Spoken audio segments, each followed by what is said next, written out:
What is up, guys? It's Verns, back again for another Supercoach video. This time we're going to be going through the open round game reviews. Look, I know I said I would do one at a time. I don't know if you can hear it right now if I'm a little bit nasally, but look, I've been pretty sick, so I just unfortunately wasn't able to do, one game at a time. So we're just going to smash out all games since they're all done now. And yeah, really enjoy just, I guess, going through that. So if you didn't see the games, I mean, geez, I recommend watching them because they're going to be pretty important for our Supercoach sides, even if you're just watching highlights, but I'm sure there's going to be plenty of content with reviews. But yeah, we'll start it off with Melbourne versus Sydney.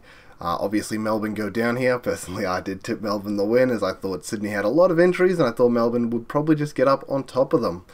What we're going to do first of all is just click on the Supercoach scores to check them all out. We're going to see a few monster scores here.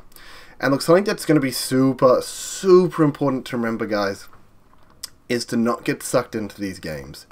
As weird as that sounds, like, these are real games, they do count, but at the same time they also don't count.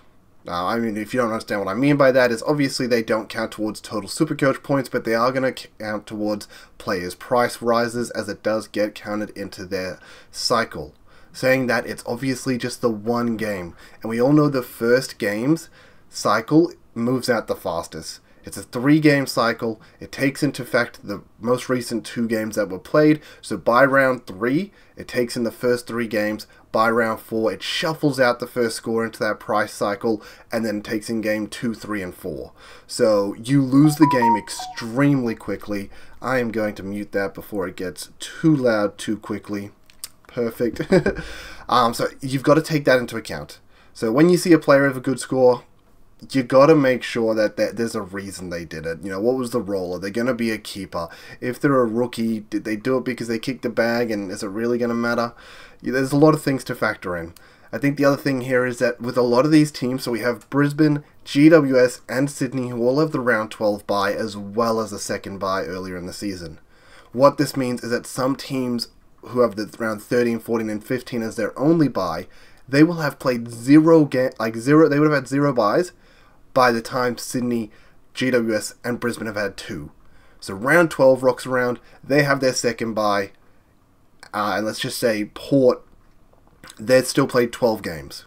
So you could, hypothetically, start an Ollie Wines, get 12 games out of him instead of 10 games out of, example, Heaney at the top here, and you're probably going to get more of a total points grab from that. I mean, if you plan on keeping Heaney as a keeper, maybe you can argue that's going to be worth it. But we have so much value in the forward line. Is it really worth it? So you got to take that into consideration too. If you're picking players that have a double bye, what are you really doing with them? Is it really worth the total points to have a player from one of those teams? Is it not just better off starting at maybe a mid-pricer you think could make some money? Let's just, as I said, make it be a Wines. He makes 100k. Yeah, Heaney ends up earning 100k too in the forward line, and as I said, being a keeper, but Wines actually earns more total points overall because he's played 12 instead of 10 games. Yes, once again, you've got to factor in a rookie score. Let's just say, once again, rookie's getting 60. Is it really going to be enough? 2 whole extra games. Even if Wines is averaging, 100 at that point, he's probably going to put out way more total points than Heaney, even if he's averaging close to 110. And I did put a little stat out there on my Twitter. Once again, when I did do the Twitter one, I did forget to factor in the rookie 60. But even if we just quickly work it out mathematically, I wasn't really, I guess, prepped for this, but we're going to do it anyway. So we're going to say that you keep Wines until his bye, and then you end up flipping him down to this Sydney, Brisbane, or GWS player. Let's say this Sydney player, obviously 110 times 10 games is going to be 1,100. Now we're going to add 2 rookie scores of 60, so 120 is going to get added in. About 1220. We're going to divide this by 12 because that's how many games Wines would have played in this time. And Wines only needs to average just over 101 to match that score. Look, I'm putting Wines in for like a 105 personally, but that's with a player going 110. 110's a really hard score to go. Do you think Heaney's actually realistically going to go 110? Goulden probably will. He probably will go 115 to 120, honestly. So there is a bit more of a debate if you should start Goulden. 120 is probably a bit of an exaggeration just from watching this game. But yeah, just like I want you guys to keep in mind, you can't get sucked in by these games. I think that's the most important thing here. As much as we're seeing roles in real game situations, I think the most important thing is keep your head about you. Don't forget your research and don't get sucked in. Now, don't get me wrong, Heaney, 144. Looked beautiful. In this game, I mean, it's hard to look past a forward that just dropped to 144, but the points don't count towards you. So you could be chasing points a little bit here. Yes, he's going to get a very nice first price ride with this in his system, but then it filters out pretty quickly and he's going to start losing that. Look, this man had insane CBAs. I don't know the exact numbers. I'm going to say over like 50% of CBAs, Heaney had them, or at least close to. He had a lot of CBAs. He looked dynamic. Even Papley in there looked dynamic. They both looked super good in that midfield. And then they have a ruck that can actually tap it down to them. Grundy was sensational in the second half. First half, he started super slow, but second half, tore it up, basically had 100 Supercoach points in that second half, and he was destroying the ruck, and Sydney haven't had that in a while. They haven't had a good ruck that can actually tap down to them effectively. So all of a sudden, Heaney moves into the midfield. He's dynamic. They have a ruck that can tap it down to them, and they look electric. So yeah, Sydney looking super reborn. And I think it'll be really, really tough to beat this year with an actual ruck for once. But yeah, with Heaney, it's a very tough one. If you did go for it, I'm not against it because I do think he's going to definitely make money. But I guess the only thing to consider with Heaney is he usually takes some sort of niggle, and then he ends up getting stuck in the forward line. And is he really going to be a season-long keeper? I just think there's a good chance he may not. Even in this game, he went for a really high fly, and he got a sick mark out of it, but it's one of those high flies where he lands awkwardly, and he gets a hand issue or an ankle issue, and he plays the season through it, but he's parked forward because he can't do this heavy running or heavy lifting that he was doing in this game. So yeah, Heaney, I'm not going to pick him. If you did pick him, I mean, yeah, feel free to weigh up your risk versus reward. Look, I'm not doing a team review here, but yeah, I'm just saying Heaney was electric, so I can understand why people are getting sucked in here. Just keep your head about yourself when you're making that decision. Is it really going to work for your team structure? The other players, I guess Grundy is super relevant here. People were jumping off him. I'm a little bit disappointing in the open round games because they kind of ruined a lot of people who were going to get super baited. Me personally, I was always on the go on Grundy. I was always going to be running that. You've seen that in my team review. A lot of people got off Grundy, and they would have felt super burnt if this was round 1 right now. You also have people like Goulden. Like 40% of the competition plus were on Goulden. I'm going to look at his numbers right now to see what he is on ownership-wise. He's still on 41%, but oof, you would have felt pretty burnt off this first game. And once again, it's something that you got to factor in that he has 2 buys over this period of time. Is it really worth starting him? I'm personally, as we know, not starting him. I even made a statement saying if you do start him, you're not winning Supercoach.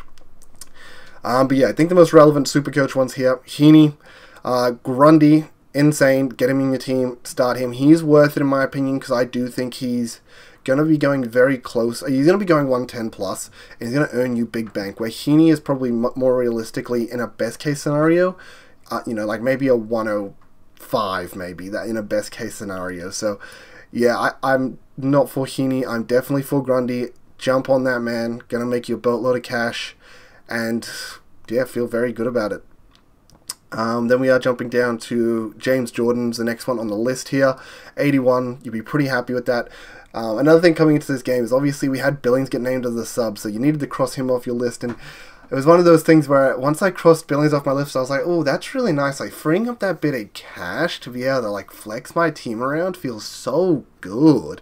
But then we did have Jordan, who started atrociously, was basically on, like, 10 Supercoach points, like, halfway through the second, and then turned that into 30 by the end of the half. But at that point, I was sitting there thinking, okay, these are 2 forwards that are super expensive. We're crossing them off the list. We still got plenty of other viable, cheaper forwards, and this extra money is going to be really nice to use. But look, Jordan got his shit together and got a really nice 81. You basically can't look past him. There's also a lot of moments where Jordan got burned by his teammates, and what I mean by that is it's not even effectively not giving Jordan the ball. It was trying to make hand passes to him and just making it a meter in front of him, and he couldn't get to it.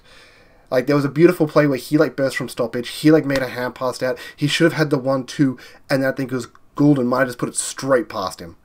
But then one of his forwards comes up, and if this forward collects, he can still get it back to Jordan. And the forward fumbles.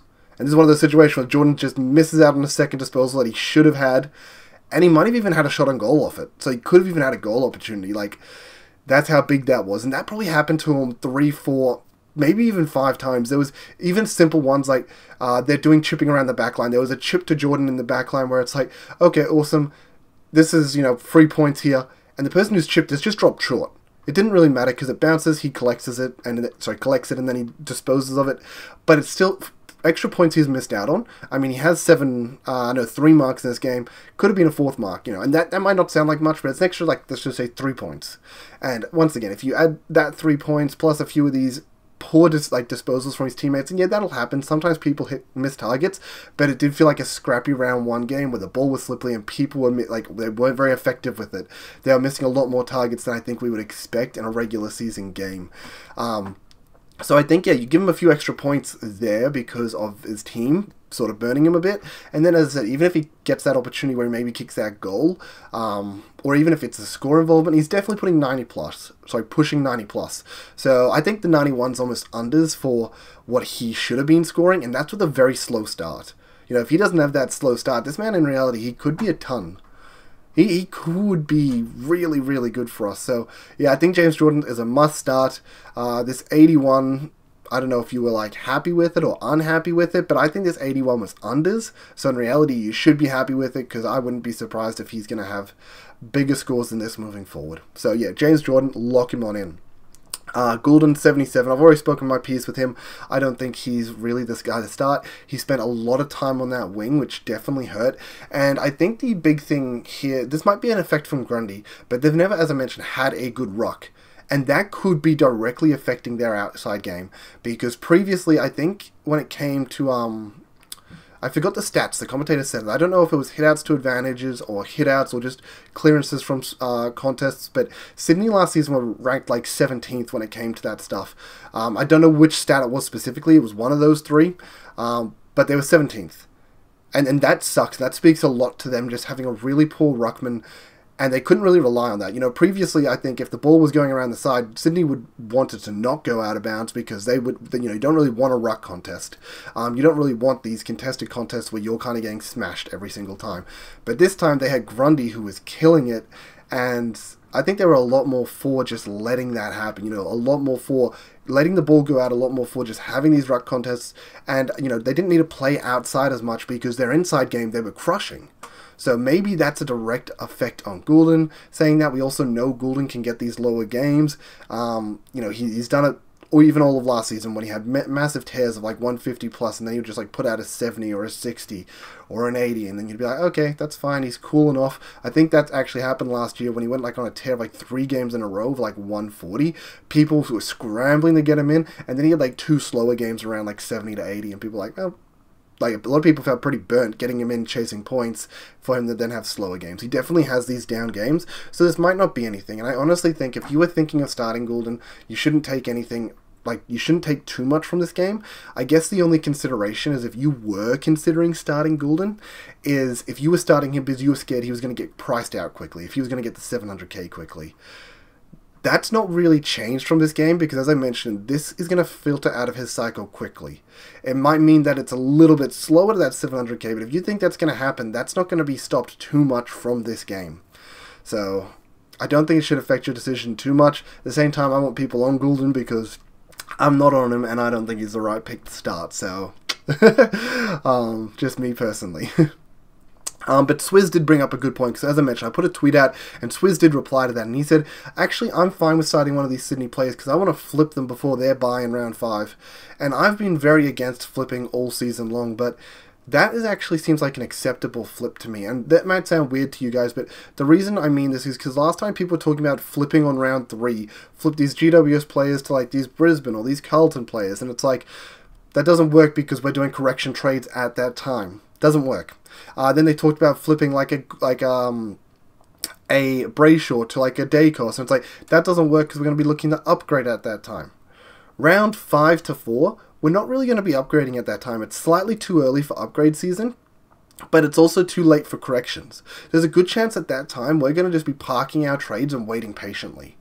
So, unless something crazy happens that, an injury or something where you have to make sidewards, you'd probably just park in trades at that point. So if you do bank a trade in at that time, they'd be I'm fine to actually bank in a Papley or an Isaac Heaney.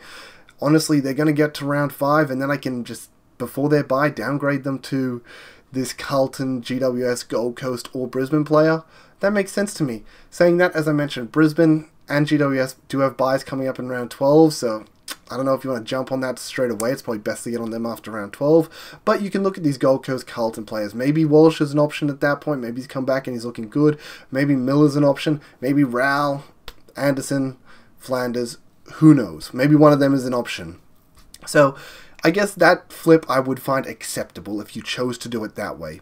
But if you're not looking to flip these Sydney players, I don't think you should be starting them. The final one we're looking at here is Matty Roberts from Sydney, because 76, dude, this was crazy. Like, we were all talking about, hey, Lloyd and Rampy have to come back. Roberts isn't going to be in the team. No. Lloyd gets pushed up onto a wing, and Roberts gets the Lloyd role. That's crazy.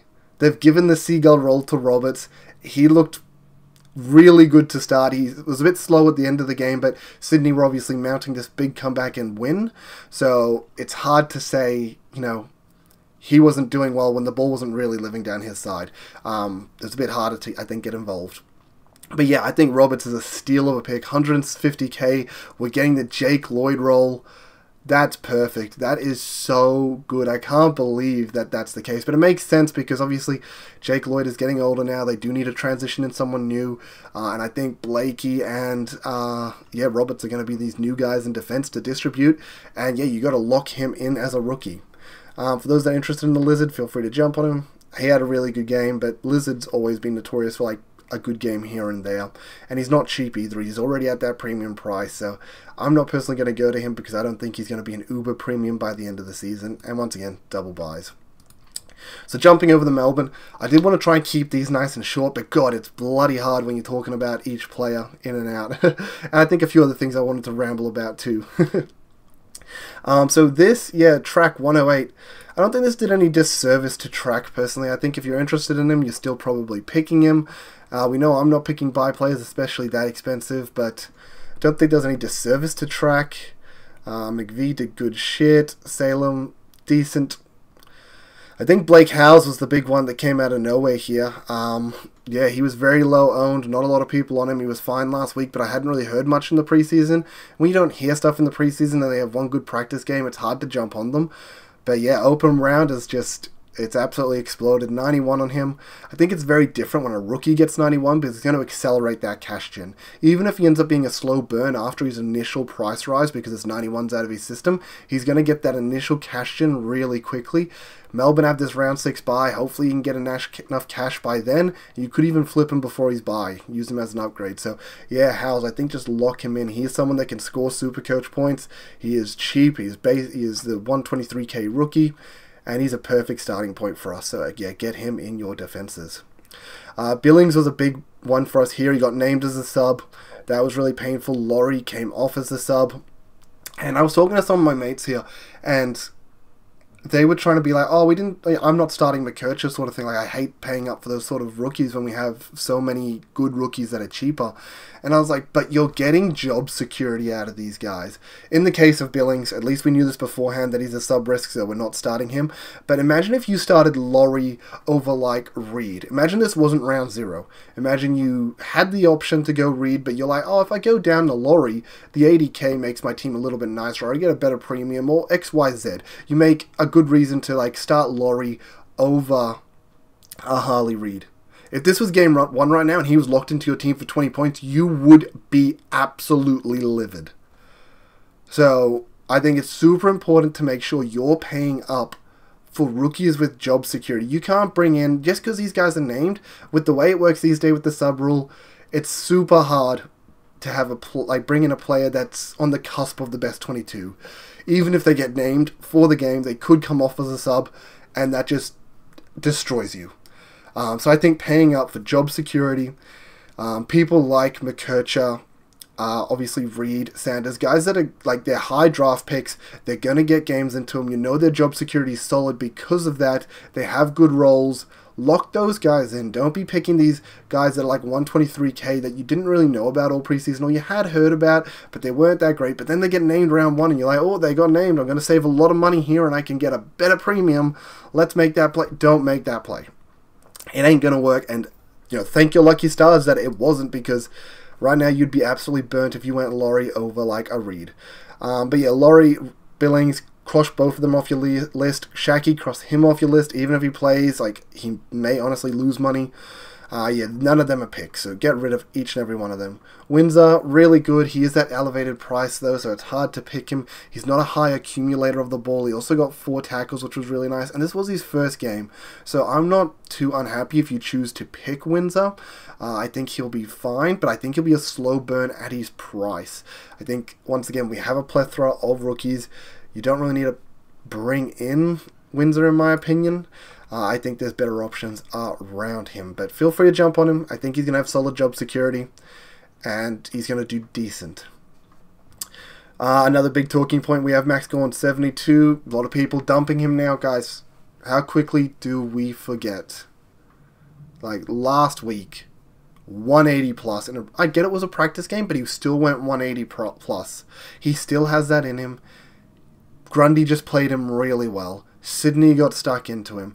It was a bit of a down game. That happens. I mean, in reality, if we don't end up keeping Gorn all season, is he really going to lose us money? No. Could you go to English? Probably lose money on English as well, but get, you know, guaranteed better scoring? Yeah, you could, but I mean, that's like 150k. Where are you getting that from? Like, I don't know. The set and forget line, that the Ruck, Gorn, Grundy, they're cheap, they're easy, the 72 will be out of his cycle quickly, and you're going to be very upset if he turns around and he starts smacking it the next few weeks, and then you sit there like, why did I get this man out of our side? Even if he ends up slowing down at the end of the year, I mean, you could just side with this man if you really have to. You don't have to keep him all year long, but I do think it's a mistake to probably not start him. But yeah, I mean, look, feel free to do you. If you do go to English, I'm not upset with that. Marshall, not actually too upset with that either, honestly. I would prefer English over Marshall, but I mean, you do you, boo. Oliver, 90 points. Honestly, Oliver's not a pick, guys. He hasn't had the preseason. Yes, 30 touches. That's great, but I don't think he's a pick. I think let him get into it. Let him, you know, take half a season to get the gears moving, get, you know, all his shit together, and then I think he'll be fine. Get a little bit of fitness into him, because he definitely wasn't fit in this game. So I think you need to cross Oliver off your list. But he could be an upgrade later. Okay, so that is Sydney versus Melbourne. I think all the relevant players. We're going to jump to the next game. Once again, I want to try and keep these quick, so I'm going to try and hopefully do a few of these a bit quicker. I think Lions, you don't really need to worry too much about Lions, because let's be honest, we weren't really picking these guys from this team. It didn't really matter what they did. Once again, they have the round 12 bye. We don't really want them. I mean, if you're going to start a Goulden, why not start a Dunkley? Things like that, but yeah, I think the big thing here is obviously Kitty Coleman goes down. Once again, like a lot of people saved in round 1, once again, because I wasn't starting Coleman, and yeah, this is super unlucky if it happened, but I mean, if this happened next week when people are on him, that would have been way more painful. So yeah, Coleman, wherever he is, scratch him from your list. He's down on 37, so it doesn't really matter, but he's out for the season. You're not starting Kitty anymore. Maybe this increases the stocks of Wilmot. It definitely could. I mean, who's taking Coleman's role? Who's taking those kick-ins? Could be Wilmot. It could be a Dane Zorko getting shifted into the defense line and sort of doing that. Yeah, very interesting. I think, yeah, the only other player that's really interesting to talk about is maybe Lions, just because he's 250k, I think he roughly is. Lions ain't a pick here, guys. Look, 70 Tog. He has 70 Tog because he's not their preferred on-field player. Like, he's an old man. He's turning 32. Even last year, he was used as the sub a lot. I think Lions is good, and he did me really well in his last Uber Premium year. But I don't think he's a pick. I think you're getting baited into a score that's going to go out of his cycle quickly. I think as the season goes on, he's going to be a bit of a sub-risk. I know you just need him to make money fast, but I just don't think Lions is the pick. I think scratch him off your list. He ain't the guy. He's going to be a sub-risk, I think. I honestly think he's going to be a sub-risk. And if he ends up being the guy, then fantastic. He's probably going to make a boatload of cash, but I think we have plenty of other rookies that'll make a boatload of cash. You don't need to take the risk on this guy who's a sub-risk, this old dude. Like, just let him be.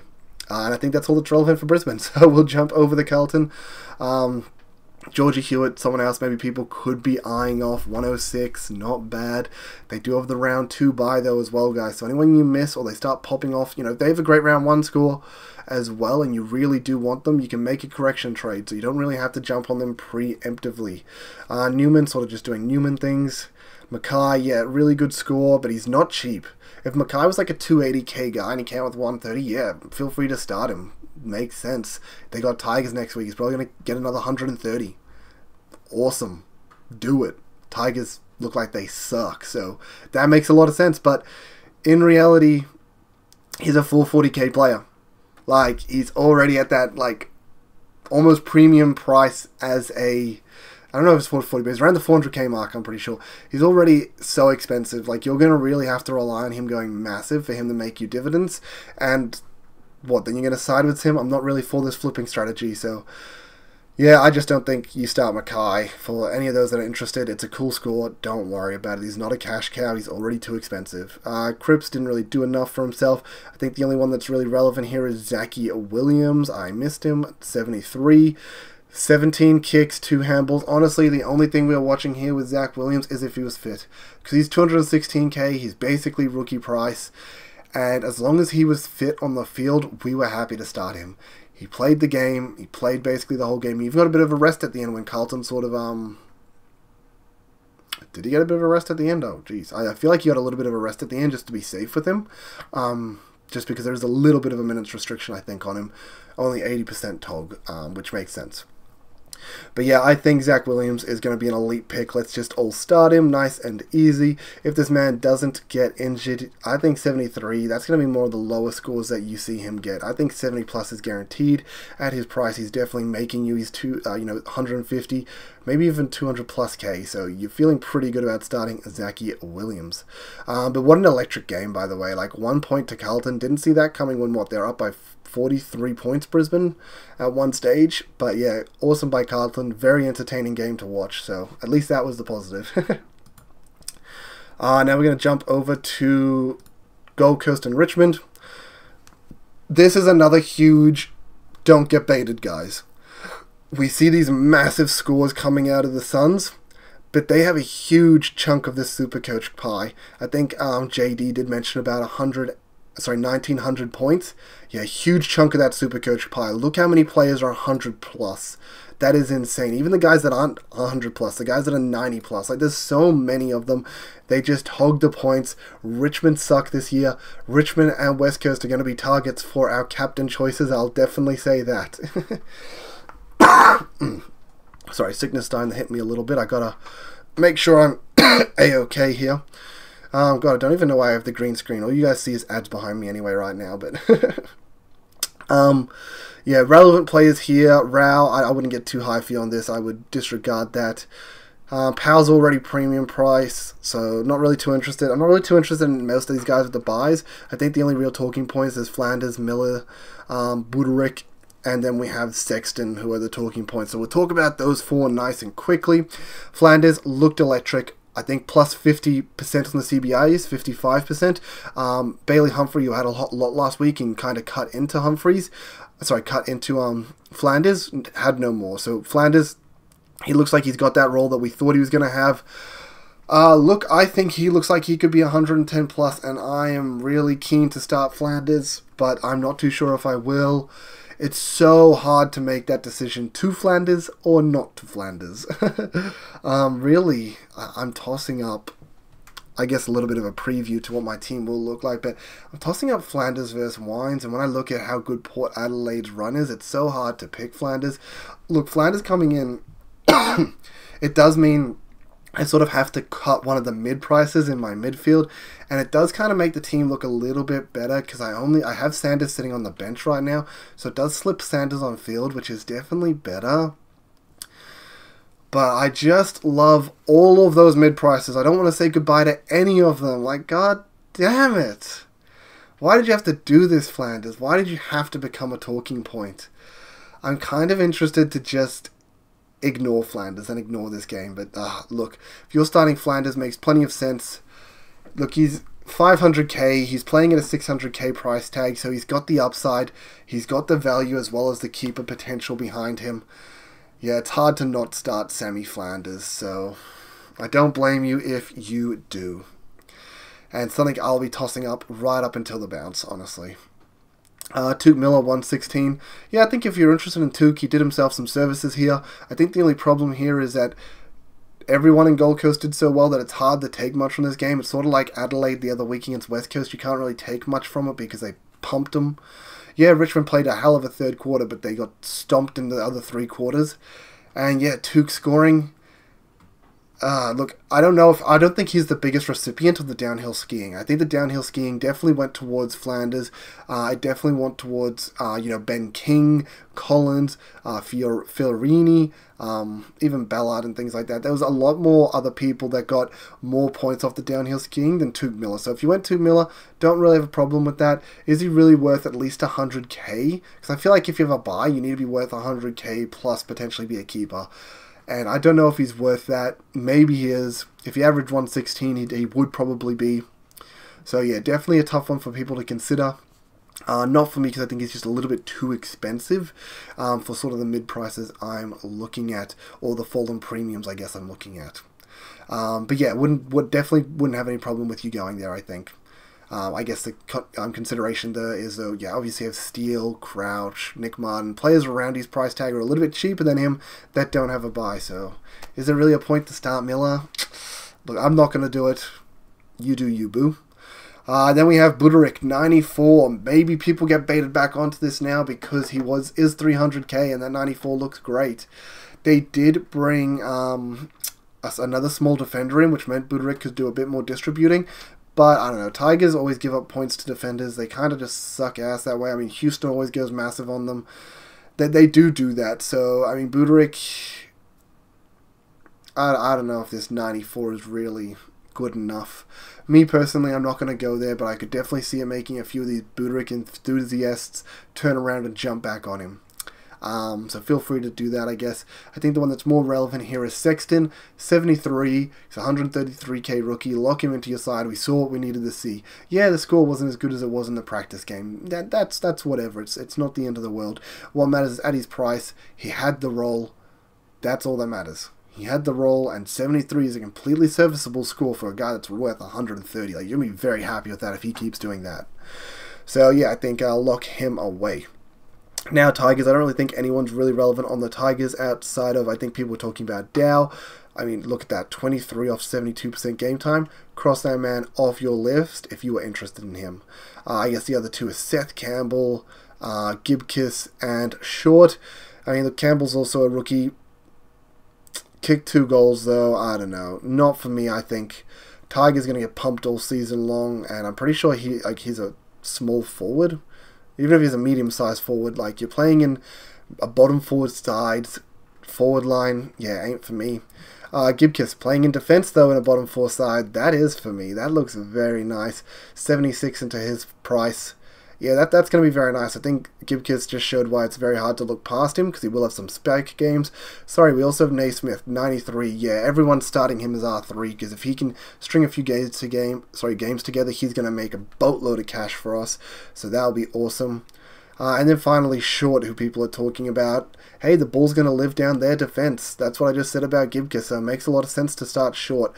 Me, personally, I think I'll sit back, I'll let his buy happen, and I'll make that decision after his buy if I do want to jump on him. But if you do start him, I don't really have a problem with that. I think Short maybe could be underpriced by that 100k and be worth it. I think he definitely could be a keeper. I think he could definitely be 105 average plus, so nothing wrong with you starting Jaden Short, definitely not against that, so yeah, definitely one for people to consider. But I think that's all relevant Richmond players. We're going to jump to the final game to get this wrapped up out of the way. Collingwood versus GWS, let's not even talk about it, doesn't even really matter. No, I don't think it does.